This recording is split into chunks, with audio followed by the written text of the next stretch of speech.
Welcome back to another episode of the Loco Fit Show, where we redefine what healthy means to you. I'm your host, Laurin and today I'm joined by Coach Karina to talk about the fear of gaining weight and eating more during a reverse diet. So this is something that is very, very common with a lot of our clients. We've both experienced this in different ways at different times of our life, and somebody sent in a very specific question, and I'm really excited to dive into this topic because it is so pertinent. And like I said, I think a lot of people can resonate with this in some capacity at different times of their life and different seasons of their life. So the question was, my topic is fear. I'm in a much needed reverse dieting phase, and last week I had this fear of actually eating my prescribed amount of carbs. It's a number I've never seen before, and I was so fearful of hitting that range despite knowing my body needed it and that my coach knows exactly what she's doing. Any advice on pushing past fear of eating and fear of gaining weight / seeing the scale go up during a reverse diet? So yeah, we want to talk about the importance of distinguishing context in relation to this topic, because I've worked with individuals who come from a background of actually having anorexia nervosa, being completely recovered, weight restored, but still struggling with that fear. And then we have the context, which might be a bit more common in the coaching industry, of an individual who did a great job losing a bunch of weight or spent months and months on end losing weight and just got so used to that high of, oh, awesome, another day, another new low weight in, and over time created that positive association with that. And then a reverse diet comes, right? And we now have to talk about, okay, we actually need to gain weight, or we need to bring calories up. It is going to be a natural side effect for some weight gain to happen, and we need to be okay with that. And the resistance against that is what we work with a lot of clients, but we need to kind of distinguish those two situations and scenarios, because the solutions for those might be totally different. Yeah, and of course, this is a disclaimer. We're not going to work with somebody who has an active eating disorder. Right. That is not something that we are capable of handling, and that really does require an entire team, right? Mm-hmm. But even if you have been weight restored and you've gone through this whole process, it can still be a very scary process for clients who have dealt with clinical levels of anorexia and even other eating disorders as well. But I would say probably anorexia to most common in this scenario. But in general, part of a reverse diet is you will likely gain weight, and we'll touch on that in a moment. But the first thing in this process is really just finding a maintenance place, like a point of maintenance. And a lot of people don't actually even know where that is. And the thing is, maintenance is very much a range. It's not like, hey, look, we talk about maintenance calories as if they're just like, my maintenance is 2,000 calories. Like, we talk about it as if it's like this one very distinct number, but there really is a range, and there's a low end of the range and there's a high end of the range. And like, I think everybody's experienced this if you have tracked diligently at some point, like, or you've worked with people who have, like, you're going, and then all of a sudden you make one small adjustment up, and then it's like, oh my gosh, they just continue to gain weight. And it's like, that is actually a surplus, right? But it could have been a larger span of calories to get there, right? And like, for some people, that range of maintenance is very small, and for some people that range of maintenance is very large. So the same thing happens on the way down, right? So if somebody's been maintaining at a fairly high caloric range, they might think, oh, I'm just going to drop a little bit of food and I'll be in a deficit. Well, you might still be in your maintenance, but you now might be in this lower end of your maintenance. So the reason I bring this up is because there's a lot of times when people are reversing where they're not really sure where their intake should be, or they're like, okay, well, is this a real reverse if I'm not gaining weight? How am I responding? And just recognize that reverse dieting is a dynamic process. Finding your level of maintenance is a dynamic process, and it is a range. So it is going to change over time. And even just getting to that place could also take some time. So that wasn't directly part of this question, but I just wanted to touch on that, because I think it's like this thing where people are like, I'm going to hit this number and this is my maintenance. And then everything above that's a reverse. And it's like, no, a reverse technically is wherever you're starting and then we're adding calories from there. There's no one working definition, right? Like, reverse dieting could mean a lot of different things in a lot of different contexts to different people. I would say reverse dieting is more of like the process of slowly increasing your food, rather than like you are now in a set number of calories and this is your reverse diet. Mm-hmm. Reverse dieting is mainly meant to define just the process of first finding your maintenance, especially if you're coming out of a deficit or a contest prep, getting you to that recovery level of calories to get hormones and all those things back to their normal levels. And then the reversing process actually starts with the increase after you've reached that recovery. Yeah, and that's why people will distinguish recovery diet versus reverse diet. And a recovery would be to, you actively want to gain body fat, whereas typically how I talk to people about a reverse diet is like, we're not going to necessarily be adding, we're not trying to change too much, but we are going to be building up a caloric intake. And that's the next part, is like, when we are talking about a reverse and we're talking about scale changing and all that, people roughly maintaining, right, like a client plus or minus a few pounds, that's very normal, right? Like the scale going up, if it goes up a few pounds here and there, or even down and up, that's not something that we need to necessarily be worried about, right? And some people are going to have a very small range that they fluctuate on, right? So people like work with clients who really only fluctuate like 2 pounds up or down. Some people, it's a huge range, right? And there's nothing that we've really changed. It's not like they've, gone off the deep end. It's not like they've had these huge swings in really anything. They just happen to fluctuate a lot more. So part of just seeing the scale going up during this whole process also is recognizing that that's going to be different for you in general. Your range of maintenance is going to be different person to person, and then how much you maintain plus or minus is also going to vary a lot person to person.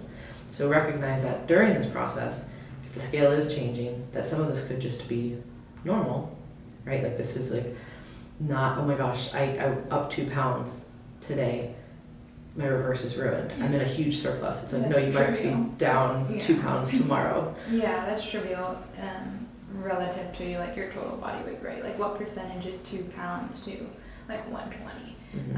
And yeah, something as trivial as 2 pounds could be an hour less of sleep, or like a slight increase in stress, or an extra few 100 milligrams of sodium.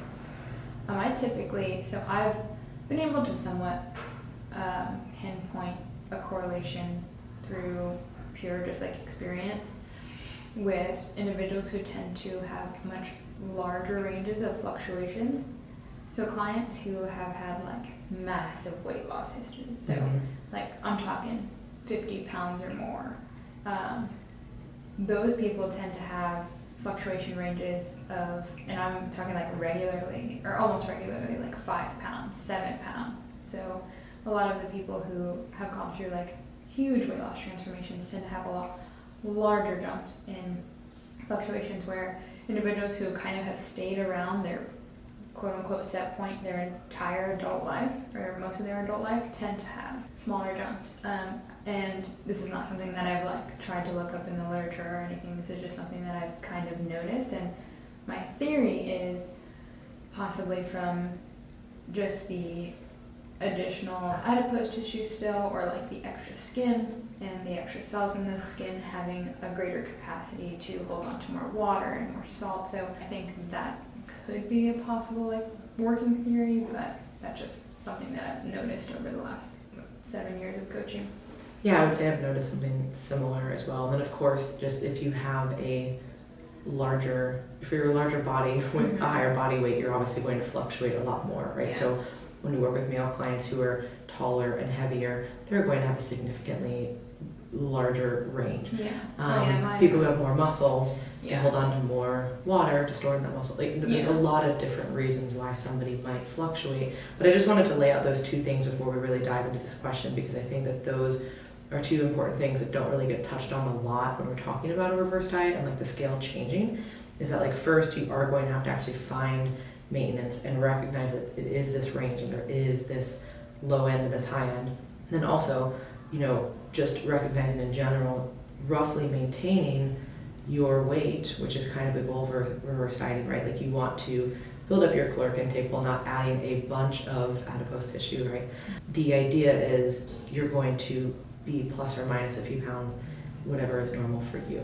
So to go into the actual question, the scale going up during a reverse is normal, right? I know we just said, okay, you're going to roughly maintain, but more times than not, the scale will go up, and this is normal. You're going to be hopefully adding more muscle, right? That is part of the goal, at least for most clients. You're going to be eating more food, and just in general, you have a larger food intake. And then you're going to have more glycogen storage within your muscles. So there's going to be there's gonna be reasons just that the scale's going up with eating more food. And this is going to change a lot depending on where the client's starting point was, to your point in the beginning. If we've just exited a contest prep or a really harsh lifestyle prep for something where we got really low, there is going to be obvious scale changes, right? Because we can't stay that lean.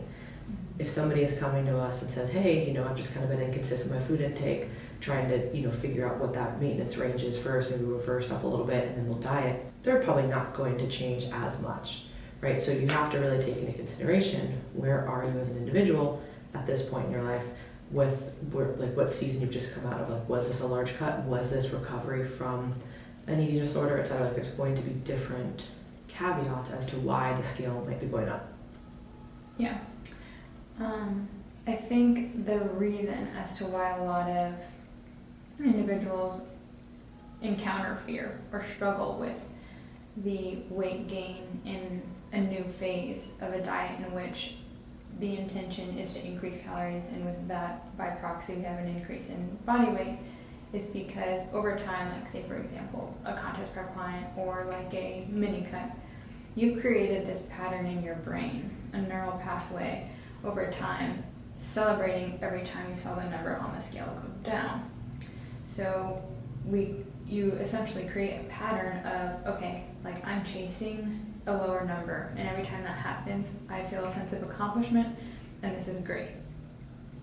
Now, what I typically hear from clients is like, I'm so afraid to gain weight because in the context of like a diet or a contest prep, they always say like, I feel like I'm undoing all of my hard work, right? Which is not always the case. The reverse diet is actually, the diet and the following reverse diet is two small puzzle pieces in a greater picture and for a long-term maintenance of an ideal body composition.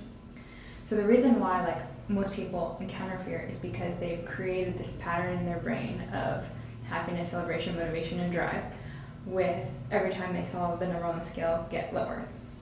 Now you're disrupting that pattern. You are actively chasing an increase in the scale, maybe not actively, but you're actively trying to increase your calories, which is then met with an increase in the number on the scale. And that is not what you were used to. That's not what you were celebrating. It's not what you were getting excited about. So then you're kind of like, oh, like this is not what I have been wanting, even though I know what I know that it is what I need to do. So I think like that is where a lot of the fear and a lot of the struggle comes from. And when I am working with a lot of clients who are in that position, I say, hey, like your brain is now wired to chase a lower number. So yes, we're going to experience some resistance in kind of seeing that number on the scale go up as we enter this reverse diet. However, the goal is no longer to lose weight. So there's no need to celebrate a lower weight or a low weigh-in in this phase of our diet. Again, remembering the purpose of the reverse diet is going to be super important. And again, that's going to vary depending on where you are, like what the purpose of the entire coaching process is, but that's going to be super helpful. I think the question here is like any like suggestions or strategies of kind of getting over that fear. If you are someone who has a really hard time hitting those numbers that are prescribed to you every time you see the number on the scale go up, my first thing is I say, hey, let's stay off the scale. I just want you to be adherent. And what we should be doing right now is focusing on your health, performance, and how you're looking in the mirror. So if you're not going to be weighing in every day, then I'd much rather you send photos in every week. And then we'll look at those photos week by week and see if there are any drastic changes. Typically, no one, not even you, can notice a 3-pound jump on your body. Like literally no one. So you are seeing that 3-pound jump on your tracking sheet when you're weighing in and you're panicking. But had you just looked at yourself in photos and not known that there was a 3-pound increase between those, you'd probably be just fine. So that's my first strategy and suggestion is if you're having a really hard time watching that number on the scale go up and it's keeping you from being adherent to a plan that you really need to do, stay off the scale, hide it or get rid of it for a little bit. Yeah, the scale can be a really great metric, and it can also be a huge detriment. And we like to interchange using the scale and not using it depending on the client, right? Because it is a really great metric for us as coaches, of course, And also, I've seen in some situations that it can make the fear of the weight worse when you take it away, because then it's like just reinforcing, well, every time I'm scared of it, then I'll just stay off of it, right? Not saying in that situation, but sometimes it can almost become an avoidance factor, right? So it's not always the solution to never weigh yourself, right? Because then that's like also avoiding it. However, there are so many times where I'll do that with people, and it's like, we don't necessarily need this number unless you are competing in a weight class competition. You know what I mean? We don't necessarily need this number. But for some people, they are using that as an avoidance mechanism to then still not, right? Like there's always this interplay of, is this a good idea, is this not? And usually what I'll do is, if somebody is struggling with the scale, maybe we'll stay off it for a week to multiple weeks, and then we'll add it back in, and then we'll go back up. And one thing that we always really like to do is have multiple weigh-ins, because even if somebody is struggling with the scale, what I find people struggle most with is one weigh-in, because then that's probably the worst situation, right? If you're having a problem with the scale, do not do one weigh-in. Either do several or do none at all. Because if you do one and there is a big jump either way, you are going to be in a completely different headspace when you don't need to be, because you could have happened to weigh in a day that you were very low or very high on that kind of rough maintain, right? Maybe you always are at 150-ish. That's your average. But you weigh in particularly on that day for whatever reason at 147. And now, to your point, you're celebrating this for really no reason, because the whole point isn't to lose weight right now. Right. But you're happy and you're like having that positive feedback loop. Whereas if you happen to weigh in on the day that you were 153, and then it's all like, hell breaks loose. Right, yeah. And you do extra cardio, blah, blah, blah. And then you, like, and I know you, like, we've talked about doing this when we used to do this, but when we weighed in, like, once a week, the night before, we're, like, stopping our meal, we're, like, stopping water, like, 10 hours before, when normally, like, that's not what we would do. Of course not. And, like, we're changing our whole schedule for this weigh-in the next morning. Literally changing my whole life just to make sure I hit this weigh-in. And you do weird shit like that, especially when you're prepping. And not even just like the weigh-in, like you'll be like, well then I woke up and I was this weight, and then 2.5 hours later, after I did this, and then I went for a 30-minute walk, and then look, the scale went down, and it's funny. And then like the pressure to poop before, you're like, no, I'm not weighing it until I go. And like I get it, because I've been there, so when clients share that, and again, it's who are we talking about, right? Are we talking about a client who is getting ready for a bodybuilding competition, right? You're going to develop some kind of weird behaviors, and there are certainly things that can get out of hand, but some stuff like that, it's like, of course, we want this to be going down because we're working really, really hard to see it go down.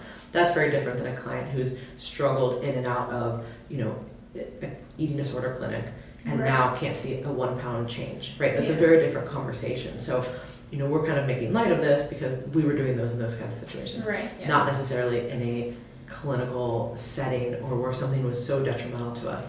But yeah, you bet your ass before my check-ins, I was stopping stuff early. And now it's so funny because like I have to weigh myself. I train legs the day before because you're Bro, like, no. like so my inflamed. whole life. Like the thing is, and then your whole life revolves literally. around that one stupid weigh-in when Yeah. like it's such an inaccurate representation of It really the is. weekly average. Because it could be so many different numbers, which is why if we're going to see, if somebody's going to be using the scale, I would like at least three weigh-ins, you know what I mean? Because then we can get a better picture of the week instead of just one. But sometimes we gotta pull it, you know, do that with clients. Even competition clients, I have to do that because sometimes, again, there is a fixation on the scale, normal, but there can be an over-fixation, and that could be potentially hindering the progress. So it's like, hey, no scale right now. We're at a sticking point. We gotta pull it. Yeah, that's what I'll tell those clients too. It's like you're not weighing in, you're not being judged on your weight on competition day. Like, you know what? Some clients have to make weight, but I'll tell you that. Well, all my clients, like I don't coach any like male bodybuilders.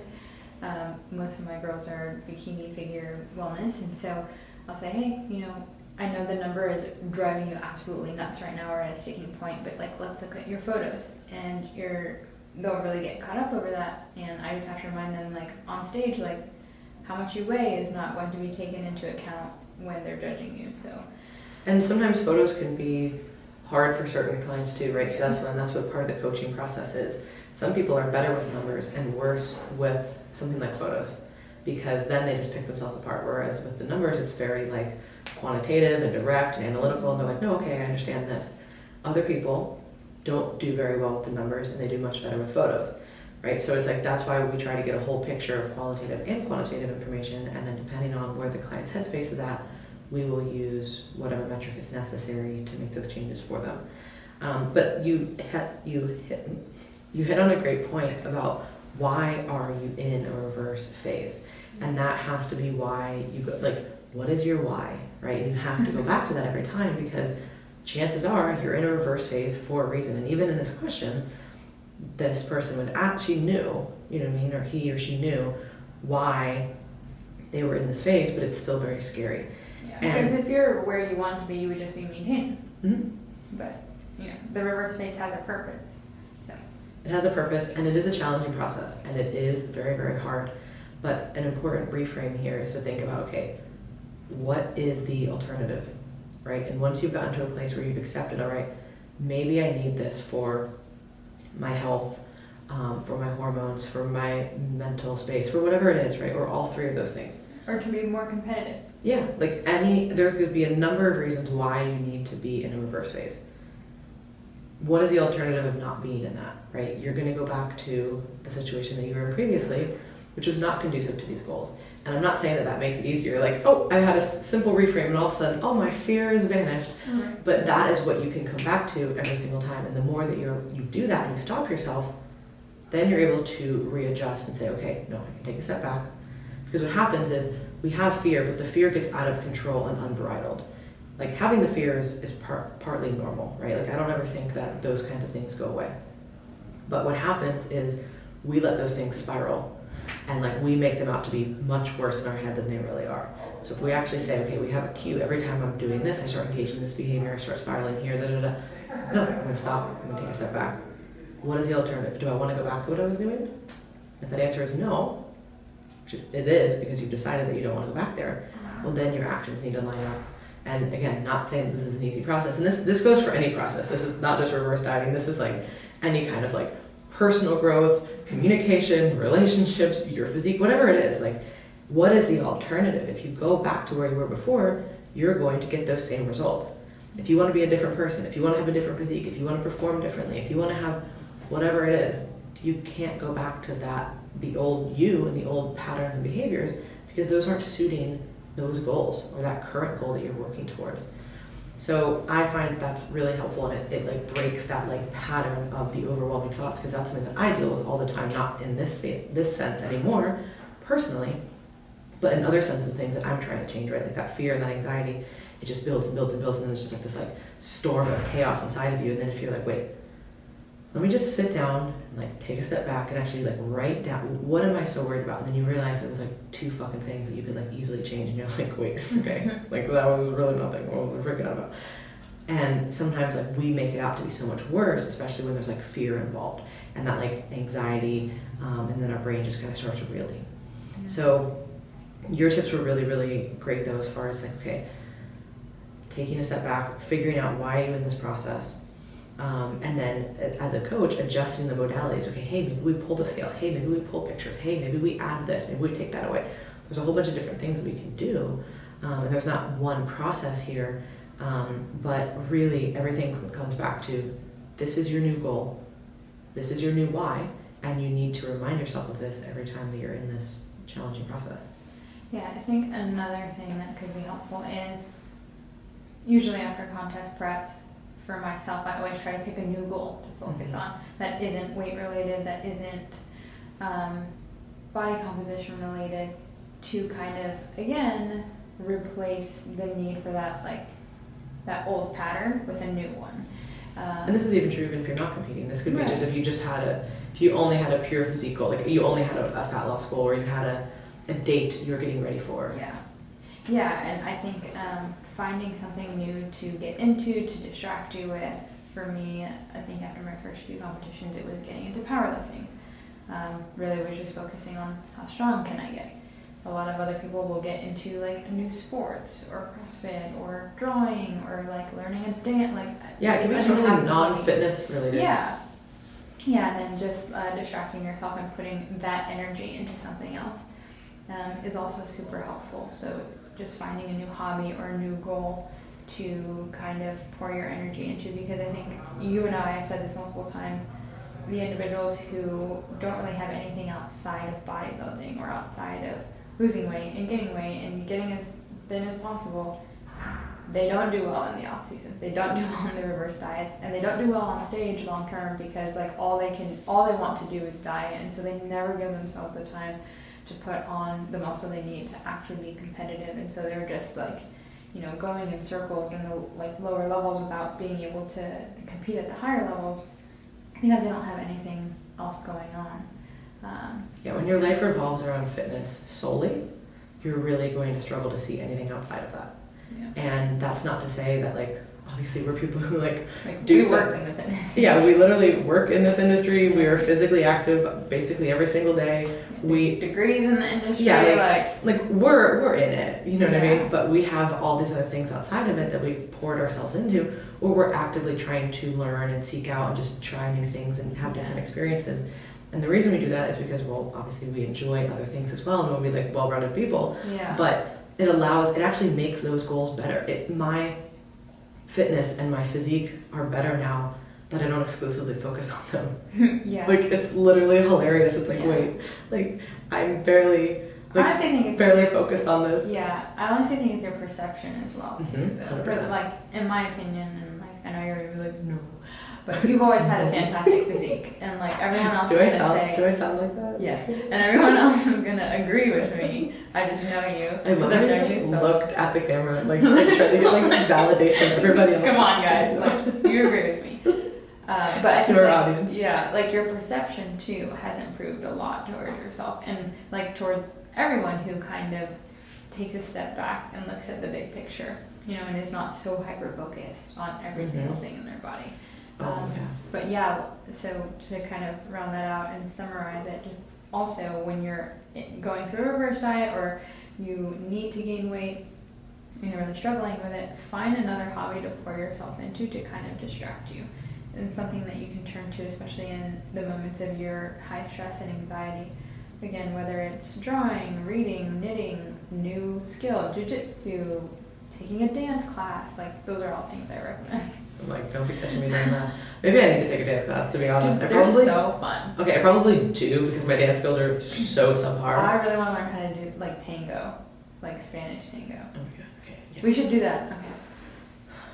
On the next adventure. But no, my perception has certainly improved. I mean, just for most of my life, had such a negative perception of my body, and then everything that I did kind of fueled that, right?